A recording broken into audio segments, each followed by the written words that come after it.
Hi friends, welcome to అత్తమ్మ kitchen. ఈరోజు మనం గోంగూర ప్రాన్స్ కర్రీ ఎలా చేయాలో చూద్దాం. ముందుగా కడాయిలో 2 పావుల నూనె పోసుకోవాలి. తర్వాత నూనె వేడయ్యాక అందులో సాజీరా, అనాస పువ్వు, లవంగం, ఇలాచీలు వేసుకోవాలి.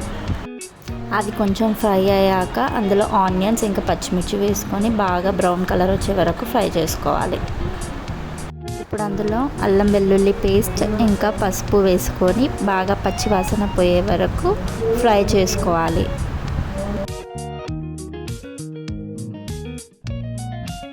ఇప్పుడు అందులో కరివేపాకు వేసుకొని బాగా ఫ్రై చేసుకోవాలి.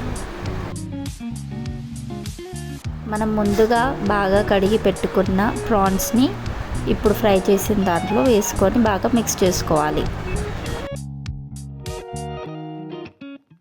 ఇప్పుడు అందులో ఉప్పు తగినంత వేసుకొని తర్వాత కారం వేసుకోవాలి.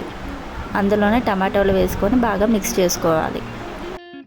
తర్వాత అందులో కొన్ని వాటర్ పోసుకొని బాగా ఉడకనివ్వాలి. అందులోనే కొబ్బరి పొడి, ధనియాల పొడి, ఆల్ మిక్స్డ్ మసాలా వేసుకోవాలి.